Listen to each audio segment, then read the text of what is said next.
तो बैंक में काम करने वाला एक मामूली सा आदमी, उसके पिता की तबीयत अचानक से खराब हो जाती है। अब वैसे तो बैंक में वो आदमी छोटी सी पोस्ट पर काम करा करता था, मगर उसे हैकिंग स्किल इतनी बढ़िया आती थी कि उसके बारे में तो पूछो ही मत। और जब उसके ही बैंक वाले उसे लोन देने से मना कर देते हैं, तो वो आदमी अपनी हैकिंग स्किल की मदद से अलग अलग बैंक में डाका डालने लगता है। उसके डाका डालने का जो स्टाइल है ना, उसको देखने के बाद तो बाकी सारी हैकिंग ग्रुप भी पूरी तरह से शॉक हो गए थे। अब वो आदमी कौन है, वो किस तरह से डाका डालता है और उसके डाका डालने के बाद उसके साथ क्या क्या होता है, वो सब जानने को मिलेगा आप लोगों को इस कहानी के अंदर। कहानी की शुरुआत में सुबह के समय में एक छोटे से शहर में हम लोग ईमान नाम के एक आदमी को देख पाते हैं, जो कि रोज की तरह अपने काम को करने के लिए एक बैंक में आता है। वहां पर वो एज अ कैशियर वर्क करा करता था और उसने बहुत ज्यादा एजुकेशन भी हासिल करी थी। पर इतनी ज्यादा एजुकेशन हासिल करने के बावजूद भी उसकी सैलरी सिर्फ 2000 येन थी और वो उसके लिए बिल्कुल भी काफी नहीं था। ईमान भी अपनी इस लाइफ से बिल्कुल भी खुश नहीं था, क्योंकि वो मेहनत तो बहुत ज्यादा करता था और उसके बावजूद भी आउटपुट उसे हमेशा बहुत कम मिलता था। बैंक में ईमान की कोई इज्जत नहीं करता था। इवन ऐसे अजीबोगरीब से कस्टमर से डील करते हुए ईमान का मूड भी बहुत ज्यादा खराब होता था। आज भी एक बुढ़िया, जो कि बैंक की रेगुलर कस्टमर थी, हाथ में एक चिल्लड़ों की थैली लेकर ईमान की तरफ बढ़ती है और उससे नोट का चेंज मांगती है। तब ईमान उसे प्यार से समझाने की कोशिश करता है कि वो लोग ऐसे चिल्लड़ों को एक्सेप्ट नहीं करते, और उसके बावजूद वो बुढ़िया उसके ऊपर चिल्लाने लगती है। बुढ़िया के चिल्लाने की आवाज को सुनकर ईमान का एडमिनिस्ट्रेटिव वहां पर आ गया था, जो कि बुढ़िया की बात को सुनने के बाद ईमान को ही डांटता है और बाद में वो बुढ़िया को बगल वाले काउंटर पर भेज देता है ताकि वो चेंज ले सके। इन सब चीजों ने ईमान का मूड एकदम खराब कर दिया था, और इसीलिए वो कॉफी ब्रेक लेते हुए अपने ही बैंक में काम करने वाली साइबर सिक्योरिटी डिपार्टमेंट की हेड इंतन के पास जाने का डिसाइड करता है, जो कि बचपन से उसकी बेस्ट फ्रेंड थी। लेकिन जब वो उसके पास पहुंचता है, तो इंतन की बॉस आइरिन भी उसके ऊपर गुस्सा कर रही होती है, क्योंकि उनके बैंक के सर्वर पर कुछ हैकर्स ने अटैक कर दिया था और वो उनके बैंक के सर्वर से डेटा चुरा रहे थे। इंतन का मूड भी इससे बहुत ज्यादा खराब हो गया था। इसीलिए आइरिन के चाहते ही वो ईमान से मदद मांगती है, क्योंकि वो बचपन से जानती थी कि ईमान कंप्यूटर के मामले में कितना ज्यादा तेज है और उसे हैकिंग भी आती है। ईमान भी इंतन की मदद करने के लिए मान जाता है। थोड़ी ही देर में उसे बैंक के सर्वर में डिजिटल कर्मा नाम का एक बहुत खतरनाक वायरस मिलता है, जो कि एक हैकिंग ग्रुप के द्वारा डाला जाता था। डिजिटल कर्मा के फायरवॉल को ब्रेक करना उतना ज्यादा आसान तो नहीं था, मगर जैसे तैसे ईमान इस काम को कर देता है और बैंक के सर्वर से डिजिटल कर्मा को हटा देता है। इंतन इस बात से बहुत ज्यादा खुश होती है और ईमान के साथ छत पर कॉफी पीने के लिए चली जाती है। उन दोनों की बातों के दौरान हमें ये बात तो क्लियर हो जाती है कि ईमान कहीं ना कहीं इंतन को बहुत ज्यादा पसंद करता था, और उसके अंदर अभी इतनी हिम्मत नहीं आई थी कि वो इंतन को प्रपोज कर सके। अब वैसे ही ईमान की लाइफ तो बेकार चल ही रही थी, और आज जब वो घर जाता है तो उसे एक बेकार न्यूज सुनने को मिलती है। असल में उसने अपनी सैलरी में से अपने पापा को जो रेंट के पैसे दिए थे, उसमें उसके पापा ने कुछ दवाइयों का बिजनेस खोला था, और इसी तरह से ईमान के पापा अलग अलग बिजनेस में बहुत सारे पैसे लगा चुके थे, पर हर बार उनका हर एक बिजनेस फेल हो जाता था। इसीलिए अभी भी ईमान को इनकी बात सुनकर बहुत ज्यादा गुस्सा आता है, और अभी वो बाथरूम में चला जाता है। बाथरूम से बाहर आने के बाद ईमान अपने काम में लग गया था, और तभी अचानक से उसे बाहर से कुछ अजीब सी नॉइस आती है। फिर जब वो बाहर जाकर देखता है, तो उसके पिता जमीन पर पड़े हुए थे और उनमें कोई भी हरकत नहीं हो रही थी। डरते हुए ईमान अपने डैड को हॉस्पिटल में एडमिट करवाता है, जहाँ पर पता चलता है कि ईमान के डैड को अचानक से हार्ट अटैक आ गया था, और अब उनकी जान बचाने के लिए एक सर्जरी करना जरूरी था, जिसमें 60,000 का खर्चा आने वाला था। इस बात को सुनने के बाद ईमान तो काफी ज्यादा परेशान हो गया था, क्योंकि उसके पास इतने पैसे थे ही नहीं। उतने में ही इंतन वहां पर आ जाती है, जिसके पास सेविंग में लगभग 30,000 रुपए पड़े हुए थे, और वो ईमान को वो पैसे देना चाहती थी। पर ईमान उससे पैसे लेने से मना कर देता है, और अगले दिन अपने बॉस के पास जाकर उससे लोन की डिमांड करता है। पर क्योंकि ईमान पिछले 2 साल से कॉन्ट्रैक्ट बेस पर ही काम कर रहा था और उसकी जॉब परमानेंट नहीं थी, इसीलिए उसका बॉस उसको लोन देने से साफ इनकार कर देता है। ये बात सुनने के बाद ईमान को बहुत ज्यादा गुस्सा तो आया था, मगर वो अभी कुछ भी नहीं कर सकता था। शाम के समय में हॉस्पिटल में परेशान होकर ईमान अपने डैड के पास बैठा हुआ था, और जब उसे कुछ भी समझ में नहीं आता, तो वो अपने घर जाने लगता है, जहाँ घर के बाहर धड़ाम से कोई उसके सर पर बेसबॉल बैट मारता है, और आगे जब ईमान की आंख खुलती है, तो एक लोकल गैंगस्टर दीवान के कब्जे में था। दीवान और उसके साथी मिलकर ईमान को जी भर कर मारते हैं, और बाद में ईमान को पता चलता है कि असल में ईमान के डैड ने इन लोगों से भी कर्जा लिया हुआ था, ताकि वो अपने मेडिसिन के बिजनेस को चालू कर सके। और क्योंकि ईमान के फादर की हॉस्पिटल में डेथ भी हो सकती थी, इसीलिए दीवान अभी ईमान को अपने पास पकड़ कर लाया था, और अभी के लिए वो ईमान को उसके 30,000 रुपए वापस करने के लिए सिर्फ 2 दिन का टाइम देता है। इन सब बातों ने ईमान की परेशानी और ज्यादा बढ़ा दी थी, और उसको समझ में नहीं आ रहा था कि अब उसको क्या करना चाहिए। ईमान की झंड लाइफ अब और ज्यादा झंड हो चुकी थी, और अगले दिन जब वो टूटा हुआ चेहरा लेकर ऑफिस में जाता है, तो सब उसको देखकर मजाक बनाने लगते हैं। उतने में ही सुंदर और कूल सा ऐश नाम का एक नया एम्प्लॉय ईमान को दिखाई देता है, जो कि साइबर सिक्योरिटी टीम में ही काम करने वाला था। आज ऐश का ऑफिस में फर्स्ट डे था, और अपने फर्स्ट डे में ही वो इंटर्न से बहुत ज्यादा चेप हो रहा था। ये बात ईमान को बिल्कुल भी पसंद नहीं आती, और वो परेशान होकर अपने डेस्क पर जाकर काम करने लगता है। पर ईमान की लाइफ में टेंशन इतनी ज्यादा थी कि उससे सही से काम भी नहीं हो रहा होता। उतने में ही उसकी टेंशन बढ़ाने के लिए वहां पर वही डुकरिया आ जाती है, जो कि इस बार अपना एक नया ड्रामा लेकर आई थी। उस गुड़िया के अकाउंट से बैंक वालों ने सर्विस चार्ज के तौर पर 1 पैसा काट लिया था, और उसी बात से वो गुड़िया तिलमिला गई थी। अब वैसे तो 1 पैसा किसी के लिए भी मायने नहीं रखता, मगर ईमान के दिमाग में एक बहुत खतरनाक आइडिया आता है, और वो इस बार उस डुकरिया से अच्छे से बात करते हुए उसकी प्रॉब्लम को फिक्स करके उसे वहां से भेज देता है। ईमान के दिमाग में अभी ये आइडिया आया था कि उसके बैंक में काफी सारे लोगों ने अपना अकाउंट बनाया हुआ है और अगर सर्विस चार्ज के तौर पर ईमान सबके अकाउंट में से एक पैसा भी काट लेता है तब भी उसके पास बहुत सारे पैसे हो जाएंगे। और क्योंकि सारे लोग उस बुढ़िया की तरह नहीं होते तो कोई भी एक पैसा कटने पर इतना ज्यादा शक भी नहीं करेगा और ईमान बड़े आराम से दीवान का पैसा देने के बाद अपने पिता का इलाज भी करा लेगा। तब ईमान अपने घर में जाने के बाद पूरी रात इस बारे में सोचता रहता है और सुबह तक वो एक ऐसा प्रोग्राम बनाकर तैयार कर देता है जिसकी मदद से जैसे ही वो अपने बॉस को ईमेल भेजता है और उसका बॉस ईमेल पर दिए गए लिंक पर क्लिक करता है तो बैंक का सारा डेटाबेस ईमान को शो होने लगता है। जिसके बाद ईमान अपना दिमाग लगाकर सबके अकाउंट में से एक ही पैसा काट लेता है और उसे एक ऐसे अकाउंट में ट्रांसफर कर देता है जो कि काफी सालों से बंद पड़ा हुआ था। और अब सबसे बड़ा इशू यही था कि वो उस बंद अकाउंट में से पैसे को निकालेगा कैसे। उतने में ही ईमान के घर के बाहर दीवान के भेजे गए आदमी आ जाते हैं जो कि उससे पैसा लेने के लिए आए थे। उनको देखने के बाद ईमान तुरंत ही अपने लैपटॉप को समेटता है और पीछे वाली खिड़की से नीचे उतरकर भागने की कोशिश करने लगता है। तब ईमान जाकर एक टैक्सी में बैठ गया था और वो टैक्सी वाले से गाड़ी को बहुत तेज भगाने को बोलता है मगर दीवान के आदमियों की नजर भी ईमान के ऊपर पड़ गई थी इसलिए वो अपनी बाइक से उसका पीछा करना चालू कर देते हैं।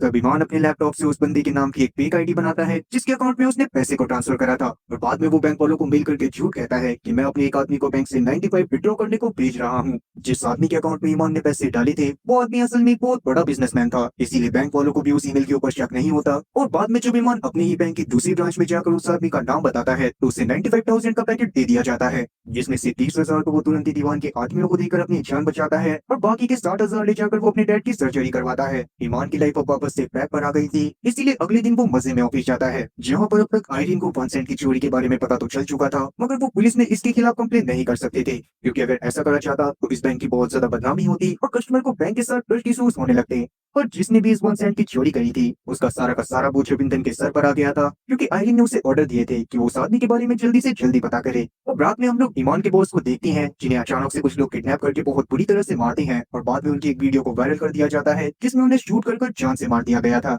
अगले दिन इस न्यूज के वायरल होने पर ऑफिस में सब लोग बहुत ज्यादा परेशान होते हैं। किसी को भी समझ में नहीं आ रहा था कि आखिरकार उनके बॉस को किसने और क्यों मारा होगा। इवन उस समय तक ईमान की ब्रांच में काफी सारे ऑफिसर्स भी आ गए थे ताकि सबसे पहले उनके बॉस के बारे में भी जानकारी निकाली जा सके। अब आज ईमान के बॉस का कंप्यूटर भी चेक होने वाला था तो इसी वजह से ईमान काफी ज्यादा डर जाता है क्योंकि अगर पुलिस को उसके बॉस के कंप्यूटर में ईमान के लैपटॉप के आईपी एड्रेस से भेजी हुई फाइल मिल जाती तो ईमान के 90,000 विड्रॉ करने के बारे में भी सबको पता चल जाता। ईमान को इस बात से एंजाइटी होने लगती है और तबीयत खराब होने की वजह से वो बाथरूम में जाकर उल्टियां करने लगता है। ईमान बाथरूम में इन सब चीजों के बारे में सोच सोच कर काफी ज्यादा परेशान हो रहा होता है और तभी बाहर निकलते ही अचानक से उसकी नजर साइबर सिक्योरिटी में ही काम करने वाले एक आदमी शामत पर पड़ती है जो कि बाथरूम में आया था और उसका पेट काफी ज्यादा खराब था इसीलिए जल्दबाजी में वो अपने फोन को बाहर ही रखकर बाथरूम में चला जाता है। शामत के फिंगरप्रिंट से ईमान 4th फ्लोर पर चलने वाली लिफ्ट को एक्सेस कर सकता था जहाँ भी आईडी कार्ड प्रिंटिंग मशीन और सर्वर रूम भी था और प्रिंटिंग मशीन की मदद से वो किसी के भी नाम का आईडी कार्ड बनाकर सर्वर रूम में घुस सकता था और अगर वो वहां पर घुस जाता बड़े आराम से ही वो सर्वर में मौजूद मालवेयर और साथ ही बॉस के कंप्यूटर में मौजूद ईमेल को डिलीट कर सकता था। ये बात समझ आते ही ईमान शामत के फोन से टेम्पर्ड ग्लास निकालता है जिस पर शामत के बहुत सारे फिंगरप्रिंट मौजूद थे।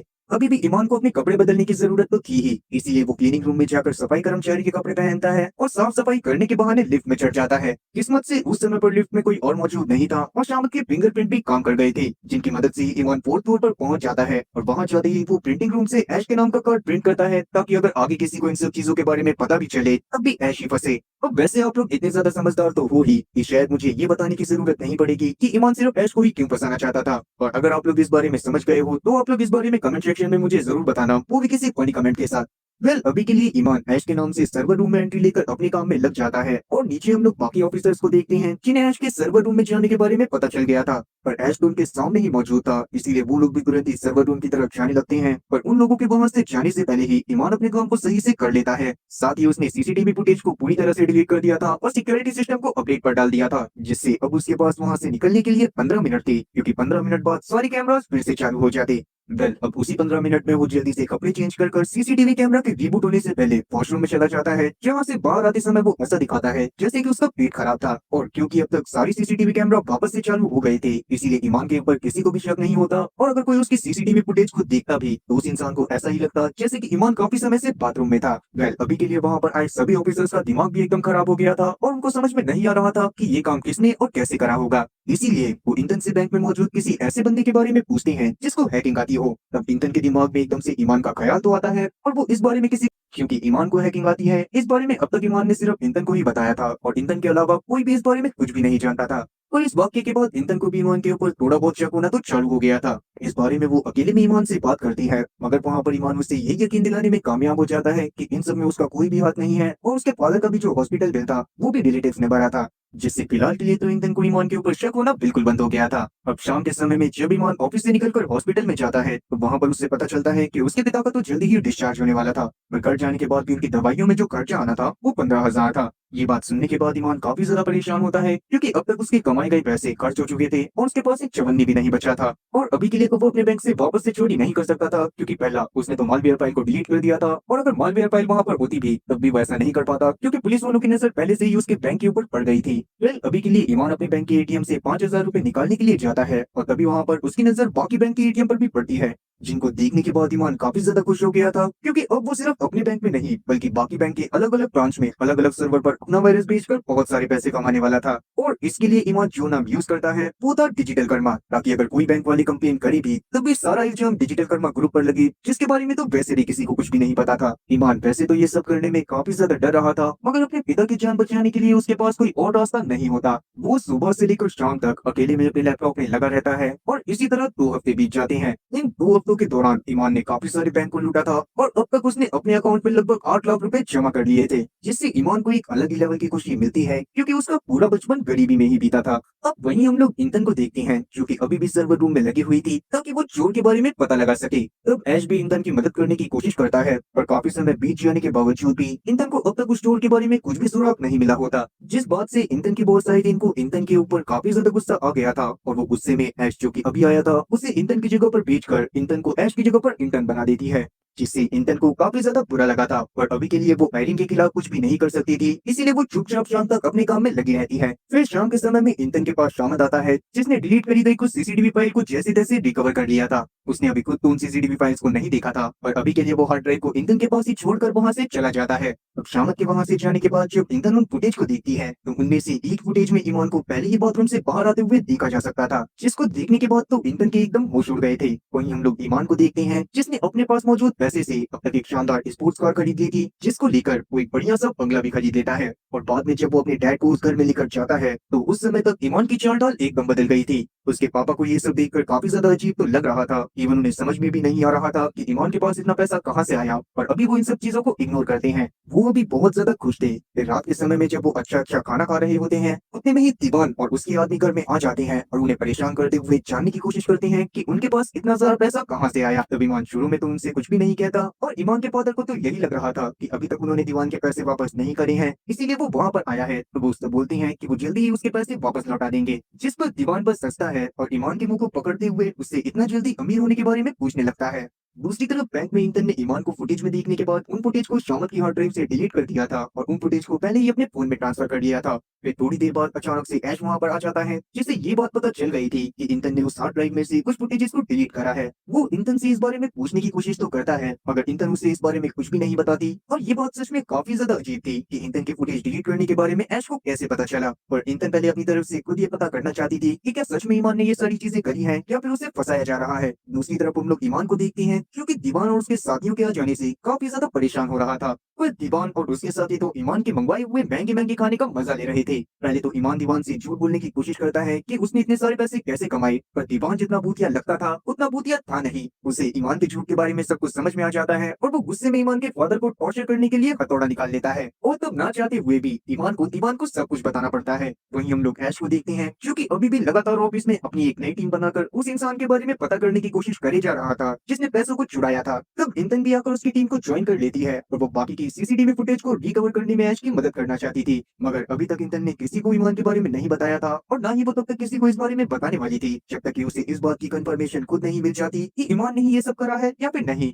वहीं ईमान की बातों को सुनने के बावजूद भी दीवान को इस बात पर भरोसा नहीं हो रहा था कि कोई इंसान इस तरह से भी चोरी कर सकता है। तब ईमान दीवान को अपनी बातों पर भरोसा दिलाने के लिए उसके सामने डेमोन्स्ट्रेट करके दिखाता है कि किस तरह से उसने लोगों के अकाउंट में से एक एक सेंट काट कर इतने सारे पैसे बना लिए थे। और ये करने के बाद ईमान ने सारे पैसों को दीवान के ही अकाउंट में ट्रांसफर कर दिया था और दीवान तो पहले से ही एक माफिया था, इसीलिए उसके ऊपर पुलिस वालों को जरा सा भी जोर नहीं चलता। पर इतने सारे पैसों को देखने के बाद दीवान भी काफी ज्यादा खुश हो गया था और उसे ईमान के ऊपर भरोसा भी हो गया था। तब ईमान अपने पास्ट को याद करने लगता है, जहाँ पर वो बहुत ज्यादा गरीबी में रहा करता था और उसके पिता जो थोड़ा बहुत काम करते थे पर उनके पास जो भी पैसे आते थे उनसे वो हर बार कोई ना कोई बिजनेस चालू कर लेते थे। और जैसा कि मैंने आपको बताया या फिर आप प्रेजेंट के हालात देखकर समझ ही गए होंगे कि उन लोगों का कोई भी बिजनेस नहीं चला और हर बार उसके पिता के ऊपर भारी कर्जा चढ़ता गया। लेकिन उसके बावजूद भी उन्होंने अपनी गलतियों से कुछ भी नहीं सीखा और बार बार वो लगातार सेम गलतियों को रिपीट करते रहे। और प्रेजेंट टाइम में हम लोग देखते हैं कि ईमान के फादर को जब ईमान की सच्चाई के बारे में पता चलता है तो वो बहुत ज्यादा बुरा फील कर रहे होते हैं, क्योंकि अगर बचपन में ही उन्होंने ईमान के ऊपर भी थोड़ा सा ध्यान दिया होता या फिर अपनी गलतियों को सुधारने की कोशिश करी होती तो शायद ईमान ये सारी हरकतें नहीं करता।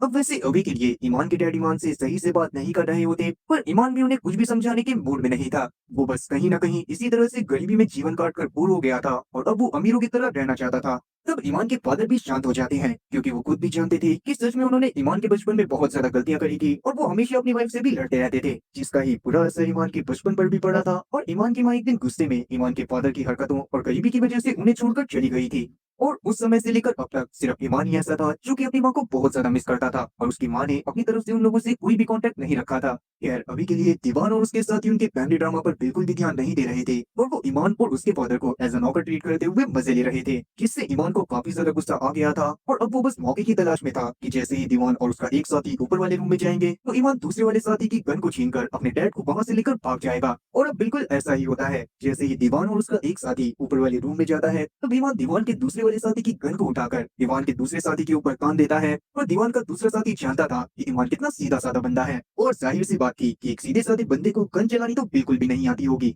और सच में जब ईमान दीवान के साथी की तरफ गन चलाने की कोशिश करता है तो सेफ्टी लॉक लगे होने की वजह से गन चलती ही नहीं है, जो देखकर दीवान का साथी ईमान को तुरंत ही पीटना चालू कर देता है। मगर उतने में ही ईमान के पिता उस गन को उठाते हैं और उसके सेफ्टी लॉक को हटाने के बाद वो दीवान के साथी के सर पर गन को रखकर पॉप कर देते हैं, जिससे दीवान के साथी की तो फट के 4 से 64 हो गई थी और उतने में ही ऊपर से दीवान और उसका दूसरा वाला साथी भी आ गया था। वो दोनों भी ये सिनेरियो देखने के बाद काफी ज्यादा डर जाते हैं और अभी के लिए ईमान और उसके पिता वहां से पार्किंग की तरफ भागने लग गए थे। और तब रास्ते में हम लोग ईमान के पिता की बातों से जान पाते हैं कि उन्होंने गन को मूवी से देखकर चलाना सीखा था। तब तक दीवान और उसके साथी भी नीचे आकर ईमान और उसके पिता का पीछा करना चालू कर चुके थे। पर जैसे तैसे ईमान और उसके पिता अपनी महंगी लग्जरियस स्पोर्ट कार में जाकर बैठ जाते हैं और वहां से अपनी गाड़ी को सट्टे दिन लेकर वो लोग रोड पर आ जाते हैं। अब वैसे तो दीवान ने अभी भी हार नहीं मानी थी और दीवान अपने साथियों के साथ मलेशिया की खाली सड़कों पर ईमान की कार का पीछा कर रहा था। तब ईमान अपनी गाड़ी को लेकर एक गली में आ जाता है और किस्मत खराब होने की वजह से अचानक से उसकी गाड़ी का पेट्रोल खत्म हो जाता है और दीवान और उसके साथी भी जल्दी ही उस जगह पर पहुंच जाते हैं, जिनको देखकर तुरंत ही ईमान और उसके डैड वहां से पैदल भागने की कोशिश करते हैं। पर आप लोगों को तो इस बारे में पता ही है कि ईमान के डैड की अभी अभी हार्ट सर्जरी हुई थी और इसीलिए थोड़ा दूर भागते ही उनके सीने में दर्द होना चालू हो जाता है।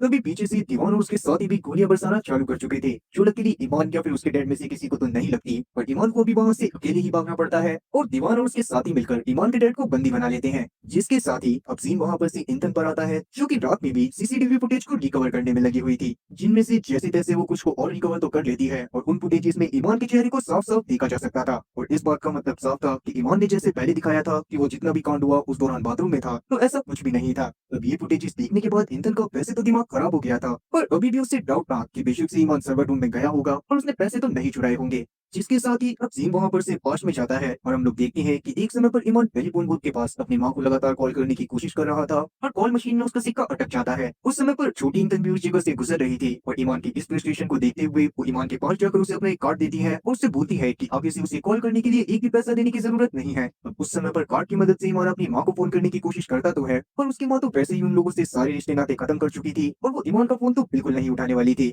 और कहीं ना कहीं जैसी हालत ईमान की थी कि उसकी माँ उसको पसंद नहीं करती थी, इंतन के साथ भी कुछ ना कुछ ऐसा ही सिनेरियो था। प्रेजेंट टाइम पर भी हम लोग देखते हैं कि इंतन सुबह उठने के बाद इन सब चीजों के बारे में सोच ही रही होती है कि तभी अचानक से उसके पास उसकी माँ का मैसेज आता है, जो कि उसे फेस्टिवल पर घर आने से मना कर देती है और उन्होंने अगले ही पल उससे बहुत सारे पैसों की डिमांड कर ली थी। इंतन के पास उन्हें पैसे देने के अलावा कोई और रास्ता नहीं था, इसलिए वो उन्हें पैसे देने के बाद अपने घर में ही बैठी रहती है। तभी ईमान अचानक से इंतन को कॉल कर उसे एक ब्रिज के नीचे मिलने के लिए बुलाता है, जहाँ पर ईमान पिछली रात से दीवान और उसके साथियों से बचकर छुपा हुआ था। तब इंतन भी उसको उस जगह से लेकर आती है, मगर उस समय पर ईमान उसको अपनी सच्चाई के बारे में कुछ भी नहीं बताता और वो उसे ये भी नहीं बता रहा था कि पिछली रात उसके साथ क्या हुआ था। वो बस अभी के लिए इंतन के साथ उसके घर पर जाता है। वहाँ पर जाने के बाद वो नहाता धोता है और वहाँ पर से वापस से बाहर जाने लगता है। उस दौरान वैसे तो इंतन ईमान से सब कुछ जानने की कोशिश भी कर रही थी, मगर ईमान तो उसे कुछ बताने के लिए तैयार ही नहीं होता। वहीं शहर में ही दीवान के अड्डे पर हम लोग ईमान के फादर को बंधा हुआ देखते हैं और वहीं पर पास में एक और बूढ़ा आदमी बंधा हुआ था, जिसको देखने के बाद दीवान पहले तो उस बूढ़े आदमी की तरफ जाता है और उसे बहुत बुरी तरह से मारने पीटने लगता है। उसी दौरान हम लोग दीवान की बातों से जान पाते हैं कि असल में वो बूढ़ा आदमी दीवान का ही पिता मिलता था, जो कि बचपन में उसकी माँ को बहुत बुरी तरह से ट्रीट करा करता था और इसीलिए दीवाना भी उसको बहुत ज्यादा टॉर्चर कर रहा था ताकि उसके बूढ़े पिता को उसकी गलती का एहसास हो सके। और ये सिनेरियो देखने के बाद तो ईमान के पिता काफी ज्यादा डर गए थे, क्योंकि जो इंसान अपने ही पिता के साथ इतना बुरा सलूक कर सकता था, वो दूसरे के पिता के साथ तो क्या ही करता।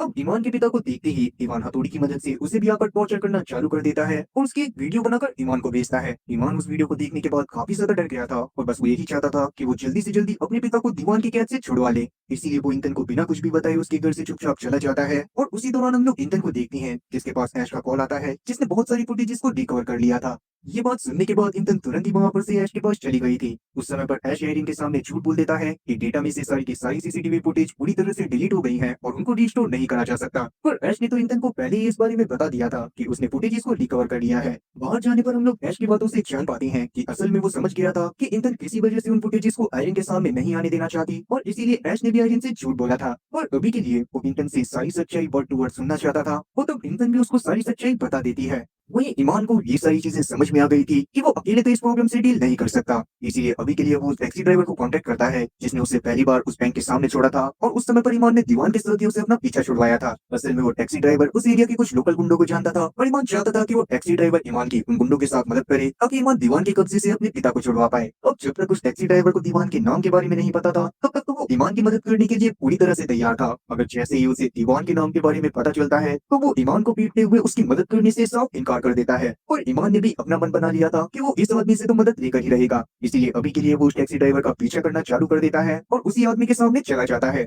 इतना सब कुछ देखने के बाद वो टैक्सी ड्राइवर ईमान की मदद करने के लिए मान तो जाता है और वो उससे कुछ डाउन पेमेंट की डिमांड करता है, क्योंकि वो ऐसे ही फ्री में तो ईमान की मदद करने नहीं वाला था और अभी के लिए पैसे भी ईमान के पास पैसों की कमी तो थी नहीं। तो उस टैक्सी ड्राइवर के अकाउंट में कुछ पैसे ट्रांसफर करता है और उस दौरान हम लोग उस टैक्सी ड्राइवर की बातों से जान पाते हैं कि वो काम करता है इबू सारा के लिए। इबू सारा असल में क्रिमिनल वर्ल्ड का एक जाना माना नाम थी और वो दीवान से भी बहुत बड़ी गैंगस्टर थी और इबू सारा के ही आदमियों के थ्रू वो टैक्सी ड्राइवर ईमान के डैड को दीवान की गैंग से छुड़ा कर लाने वाला था। फिर वहां से हम लोग शहर के ही एक कोने में इबू सारा को देख पाते हैं, जिससे एक लड़की के बारे में पता चला था कि उसके साथ एक आदमी एक होटल के रूम में बहुत गलत हरकत करने की कोशिश कर रहा था। वो लड़की अभी 5 या 6 साल की होगी और ये सब जानने के बाद इबू सारा को अपने बचपन की याद आ गई थी, क्योंकि उसका बचपन भी बहुत ज्यादा ही ट्रॉमेटिक था। इसीलिए इबू सारा उस लड़के के लिए प्रोटेक्टर बनने का डिसाइड करती है और बाद में वो अपने हेंचमैन के थ्रू उस आदमी की जान ले लेती है और बाद में उस लड़की को अपने साथ लेकर अपने अड्डे पर आ जाती है। और वहीं हम लोग दीवान के अड्डे पर दीवान को देख पाते हैं, जो कि अपने आदमियों के ऊपर इस वजह से गुस्सा कर रहा था क्योंकि अब तक वो लोग ईमान को नहीं पकड़ पाए थे। पिछली रात भी ईमान उनके हाथों से बचकर भाग गया था और उसी दौरान हम लोग ईमान के फादर की हालत को भी देख पाते हैं। इनके मुंह में हथौड़े को डालकर दीवान ने उनके मुंह से एक दांत को निकाल लिया था और इसी वजह से ईमान के फादर के मुंह से काफी ज्यादा खून निकल रहा था। कहीं ना कहीं वो जीने की होप को पूरी तरह से खो चुके थे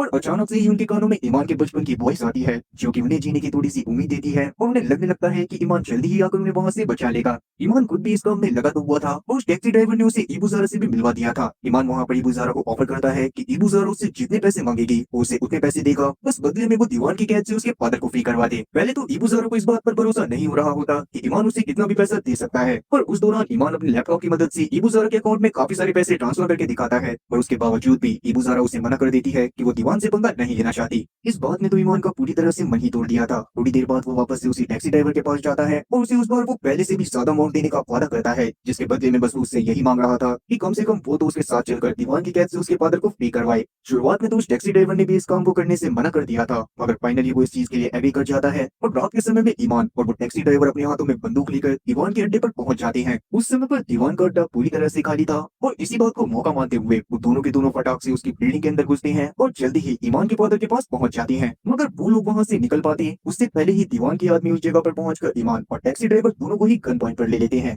पर वो लोग ईमान को मार पाते उससे पहले ही कमरे के अंदर दो हेंचमैन अपनी बंदूकें लेकर आ जाते हैं और अंधाधुंध गोलियां दीवान और उसके साथियों के ऊपर बरसाना चालू कर देते हैं। ये लोग असल में इबू ज़ारा के लोग थे जिनके बारे में ईमान को तो जरा भी आइडिया नहीं था। वो अभी के लिए अपने डैड को और टैक्सी ड्राइवर को लेकर वहां से भागने लगता है, क्योंकि इन गोलियों के बीच में बाकियों का ध्यान उनके ऊपर नहीं जा रहा था। पर एक कहावत है ना कि जब जब जिसके लगने होते हैं तब तब उसके लगते हैं। उसी तरह से ईमान की किस्मत में भी आज पूरी तरह से लगने वाले थे, क्योंकि दीवान अब उन लोगों के पीछे आ गया था। इस बार दीवान इतना ज्यादा गुस्से में था कि वो ईमान को डायरेक्ट शूट कर देता और अचानक से एक गोली की आवाज आती है और किस्मत अच्छी होने की वजह से ये गोली ईमान के नहीं बल्कि दीवान के मत्थे पर लगी थी और ये गोली चलाने वाली औरत कोई और नहीं बल्कि इबू ज़ारा थी, जो कि इस जगह पर अपने साथियों के साथ आई थी ताकि वो ईमान के डैड को यहाँ से किडनैप कर लेकर जा सके। और जाहिर सी बात है वो ऐसा सिर्फ इसी वजह से करना चाहती थी क्योंकि उसने ईमान की स्किल को अपनी गाड़ी में ही देख लिया था और अब वो चाहती थी कि वो ईमान की जगह पर खुद आ जाए और ईमान के फादर के बदले में ईमान से अंधा पैसा लपेटती रहे। अब इस सिनेरियो को देखने के बाद ईमान के दिमाग में ये 3 लाइन तो जरूर आई होगी कि खुदा महफूज रखे हमें इन 3 बलाओं से, हकीमों से, वकीलों से और हसीनों की निगाहों से।